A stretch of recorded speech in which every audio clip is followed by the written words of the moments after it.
नमस्कार। खबरों की खबर में आपका स्वागत है। आज की जो सबसे बड़ी खबर है वो महाराष्ट्र की गंदी राजनीति का वो सबसे काला पन्ना है, जिसमें एक सरकार के पूर्व गृह मंत्री को 14 दिनों की न्यायिक हिरासत में भेज दिया गया है। और तो और लाख मिन्नतें करने के बावजूद, कोर्ट के सामने गुहार लगाने के बावजूद 12 नवंबर तक अनिल देशमुख को ईडी के हिरासत में डाला गया है और वहां पे पूछताछ होगी। और जो खबर आ रही है वो खबर ये आ रही है कि ईडी ने अनिल देशमुख को तो गिरफ्तार कर ही लिया है, वो 19 नवंबर तक आर्थर रोड जेल में रहेंगे ही आर्यन खान की तरह, लेकिन उनके बेटे को भी समन किया गया है। और बताया यह जा रहा है कि अभी बेटे की नंबर लगने वाली है और उसके बाद कई सारे और नेता और मंत्री इस अघाड़ी सरकार के इस वसूली कांड में नपने वाले हैं। इतनी बड़ी खबर चर्चा हो नहीं रही, क्यों? क्योंकि एनसीपी की तरफ से वहां जो सरकार चलाने वाली जो पार्टियां हैं वो कुछ दूसरा ही खेल खेल रही है। इतनी बड़ी खबर अपने कलंक को छिपाने के लिए इन लोगों ने आर्यन खान के केस को एक मोहरे की तरह इस्तेमाल करना शुरू कर दिया है। और नवाब मलिक हर दिन सवेरे वो विराजमान होते हैं अपनी कुर्सी पे और मीडिया का पूरा मजमा लगता है और ब्रेकिंग न्यूज ये चलता है कि कोई बहुत बड़ा खुलासा हो गया। आज नवाब मलिक ने फिर प्रेस कॉन्फ्रेंस करके एक अजीबोगरीब बात कह दी। उन्होंने कहा कि ये आर्यन केस दरअसल कोई केस नहीं है, ये किडनैपिंग का मसला है, ये रैंसम का मसला है। आप ये आरोप लगा रहे हो कि हिंदुस्तान में जो ड्रग्स के खिलाफ लड़ने वाली एजेंसी है एनसीबी, वो उगाही के धंधे में लगी हुई है। बड़ा प्रेम है महाराष्ट्र के लोगों को, नेताओं को, इस वसूली उगाही के पूरे कुचक्र से। इसलिए ये मसला अब ये आ गया है कि दरअसल इसकी प्लानिंग बहुत पहले हो गई थी और आर्यन खान को बाकायदा फंसाया गया, उनसे उगाही करने की बात की जा रही है। और तो और ये भी कहा जा रहा है कि जो बॉलीवुड का नकली किंग है, जो फर्जी बादशाह है शाहरुख खान, उसको भी डराया धमकाया जा रहा है कि खबरदार तुमने मुंह खोला तो तुम्हारा बेटा बहुत दिनों के लिए टंग जाएगा, कई साल तक के लिए उसे जेल में रहना पड़ जाएगा। इस तरह की धमकी शाहरुख खान को दी जा रही है। अब सवाल यह है कि ये क्यों हो रहा है? बात बहुत ही सिंपल है। एक ऐसा गृह मंत्री जिसको लेकर एनसीपी के, और एनसीपी ही नहीं इस अघाड़ी सरकार के जो भीष्म पितामह हैं शरद पवार, जिनको डिफेंड करने में दो बार प्रेस कॉन्फ्रेंस कर दी, रुस्वा भी हो गए, झूठ भी पकड़ी गई, और उसके बाद जब उनको जेल में डाला जा रहा है तो कहानी को तो नया ट्विस्ट, नया नैरेटिव देना ही पड़ेगा। और इसलिए समीर वानखेड़े को एक निशाना बनाया गया है। लेकिन ये एनसीबी वाले भी काफ़ी स्मार्ट हैं, क्योंकि अटैक समीर वानखेड़े पे हो रहा था तो इन्होंने कहा कि ठीक है, समीर वानखेड़े के कपड़े से तुमको प्रॉब्लम है तो लो समीर वानखेड़े को ही इस केस से थोड़ा साइड कर देते हैं। हटाया नहीं गया है। जो कोई ये कहे कि सारे केसेस से समीर वानखेड़े को हटा दिया गया है वो आपको मिसगाइड कर रहा है, क्योंकि आज भी समीर वानखेड़े महाराष्ट्र के जोनल डायरेक्टर हैं एनसीबी के।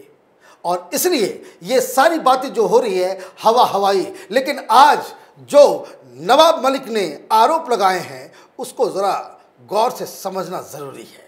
उन्होंने क्या कहा, क्या रिपोर्ट आई है? उन्होंने कहा कि Aryan Khan did not purchase the ticket for the cruise party. It was Pratik Gaba and Amir Furniturewala who brought him there. It's a matter of kidnapping and ransom. Mohit Kamboj is the mastermind and partner of Sameer Wankhede in demanding ransom.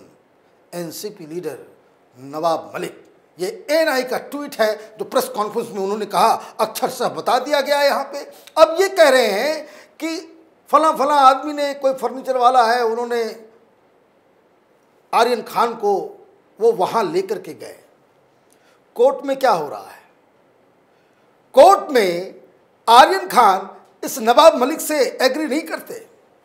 Court में जिस आधार पे उनको जमानत दी गई उसके दौरान जो शाहरुख खान की लीगल टीम है उन्होंने क्या कहा? उन्होंने कहा कि ये यंग लड़कों का एक मसला है, 4-5 दोस्त मिलते हैं, वो कहते हैं कि चलो हम एंजॉय करने के लिए जाते हैं, किसी के पास एक ड्रग्स मिल जाता है, ये छोटा सा मसला है, ऐसे बच्चों को तो छोड़ दिया जाए, रिहैबिलिटेशन सेंटर में भेज दे सकते हैं, इतना बड़ा पनिशमेंट मत दे कि इन्हें जेल में रहना पड़ जाए। मतलब ये शाहरुख खान की तरफ से ये कोर्ट में बाकायदा हलफनामा के तहत दिया जा रहा है कि नवाब मलिक झूठ बोल रहे हैं, नवाब मलिक जो आरोप लगा रहे हैं, जो बातें कह रहे हैं, उससे हमारा कुछ लेना देना नहीं है। हमारा बच्चा ये आर्यन खान ये तो दोस्तों के साथ बस एक एंजॉय करने के लिए जा रहा था, कोरोना की वजह से घर से बहुत दिन से बाहर नहीं निकला था। लेकिन ये जो मिस्टर खामखा जो 3 में है ना 13 में, लेकिन वो आर्यन खान के वकील बने हुए हैं मीडिया में, कोर्ट में कुछ नहीं कह रहे। अगर मंत्री जी को ये मालूम है कि ये एक उस तरह का मसला है तो पहले ही आपने क्यों नहीं इसके ऊपर कार्रवाई नहीं की। लेकिन जैसे जैसे जैसे जैसे आपका अनिल देशमुख फंसता चला गया, जैसे जैसे ईडी सीबीआई वसूली गैंग का खुलासा करने में जुट गई, आपने आर्यन खान के केस को एक मोहरा बनाया ताकि लोगों का ध्यान उस पाप की तरफ ना जाए जिसकी तहकीकात ईडी और सीबीआई कर रही है, अनिल देशमुख की उस 100 करोड़ प्रति माह वसूली का। अब उन्होंने क्या कहा? दूसरा और उन्होंने अजीबोगरीब बात कही। भाई शाहरुख खान को डराया जा रहा है कि तुम मत ऐसा कहो, तुम अगर कहोगे पूजा डडलानी ये वो 10 तरह की बातें। उन्होंने कहा कि Malik further said Kamboj and Wankhede had met outside Oshiwara graveyard on October 7th, a few days after Aryan was arrested in the case. After this, Wankhede panicked and complained to the police that they were being chased. They were lucky that nearby CCTV was not working and we could not get the feed.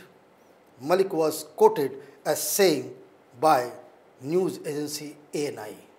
ये ANI की तरफ से बताया जा रहा है कि भाई उन्होंने कहा कि भाई 7 अक्टूबर को वो गए थे और वो पैनिक हो गया तो वो कंबोज से वहां मुलाकात हो रही थी और सीसीटीवी वहां का काम नहीं कर रहा था।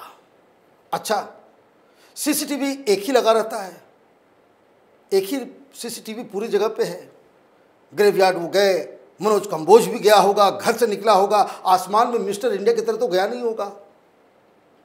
मुंबई की पुलिस तो स्कॉटलैंड यार्ड की पुलिस है, दुनिया में नाम है। यही बात तो ये अघाड़ी सरकार कहती है, कहते आ रही थी। सचिन वाजे को देशभक्त और बड़ा कैपेबल अधिकारी बता रहे थे। ये परमवीर सिंह जिन लोगों ने पूरा अघाड़ी सरकार के अंदर के सारी पोल पट्टी जिन्होंने खोल दी, उनको तो बता रहे थे कि बड़ा कैपेबल है, बड़ा ईमानदार है, सब कुछ। तो वो अचानक से कब्रिस्तान में अवतरित हो गया मिस्टर इंडिया की तरह। घर से निकला होगा तो भी सीसीटीवी होगी, एक सीसीटीवी खराब होगा दूसरा चल रहा होगा। हजारों सीसीटीवी कैमरास काम करते हैं। जब सचिन वाजे जैसा शातिर आदमी सीसीटीवी की चपेट में आ सकता है मुंबई में कि कब वो गाड़ी बदल रहा है, कैसे वो लोकल ट्रेन्स में जाता है, किस स्टेशन से किस जगह पे जाता है, ये सारी तहकीकात जब हो सकती है तो ये कंबोज और वानखेड़े की बात क्यों नहीं हो सकती? ये मोहित कंबोज एक नया कैरेक्टर इन्होंने क्रिएट कर दिया कि भाई सब उगाही गैंग के लोग हैं। पहले ये कांग्रेस के पीछे पीछे घूमता था, लेकिन फिर बाद में ये चुनाव हारने के बाद बीजेपी में ज्वाइन कर लिया। अब ये बता रहे हैं कि भाई ये सारी साजिश और सब कुछ जो है ये एक प्राइवेट आर्मी की तरह वो पूरा काम चल रहा था। तो कंबोज ने बताया कि भाई ललित होटल के बारे में बड़ा बातचीत करते हैं नवाब मलिक, तो नवाब मलिक को उसका जवाब देना चाहिए। उन्होंने साफ साफ कहा है कि भाई ललित होटल के सारे सीसीटीवी कैमरास की फुटेज को जो है खंगाला जाए। कौन ललित होटल के अंदर गया, किसने पार्टी की, किसकी मुलाकात हुई, ये दूध का दूध पानी का पानी हो जाएगा। लेकिन ये सारी बातें तो हवा में है, आरोप प्रत्यारोप, अनर्गल चीजें। जिस तरह से आपने देखा अर्नब गोस्वामी को फंसाने के लिए कौन कौन सी थ्योरी नहीं बनाई गई। जहां अर्नब गोस्वामी के चैनल का नाम नहीं था, उसको किस तरीके से जोड़ा गया, सारी सच्चाई सामने आ गई। यही नवाब मलिक है जो स्टिंग ऑपरेशन में पकड़े गए थे कि इतना ज़्यादा टॉर्चर करूंगा, इतना ज़्यादा बुरे हालात क्रिएट हो जाएंगे कि अर्नब गोस्वामी को सुसाइड करना पड़ेगा। ये बात तो नवाब मलिक के हैं। तो ये कैसे भरोसा किया जाए कि ये सारी चीज़ें जो हो रही हैं, जो नए नए गवाह टूट रहे हैं, अब गवाह भी एक से एक हैं, अब 3-4 गवाही जो है वो टूट करके अलग अलग कहानी बता रहे हैं। ये किसी और वीडियो में बताऊंगा कि आपस में ही जो वो कहानी बता रहे हैं उसमें कितना ज़्यादा कंट्राडिक्शन है। और सनसनीखेज बनाने के लिए और न्यूज़ वालों के लिए आपने आज एक ऑडियो चैट फोन रिकॉर्डिंग आपने रिलीज कर दिया। क्या है उसमें?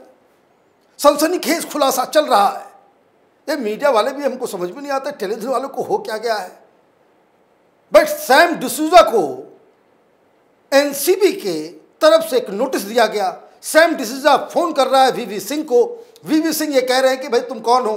तो उसने अपना पूरा नाम बताया। तो उसने कहा कि भाई हमें ये कौन, बांद्रा वाले हो कि कौन हो, नहीं हो। ये इस तरह के टेप रिलीज भी कर रहे हैं और ये कह रहे हैं कि भाई प्राइवेट आर्मी चल रही थी, सब एक गैंग की तरह काम कर रहे हैं। बोले बड़ा अच्छी बात है कि गैंग की तरह काम भी कर रहे हैं और एनसीबी वाले सैम डिसूजा को नोटिस भी दे रहे हैं। फोन अगर आता है गैंग के लोगों का तो उसको वो नाम से भी नहीं जानता, पहचानता भी नहीं।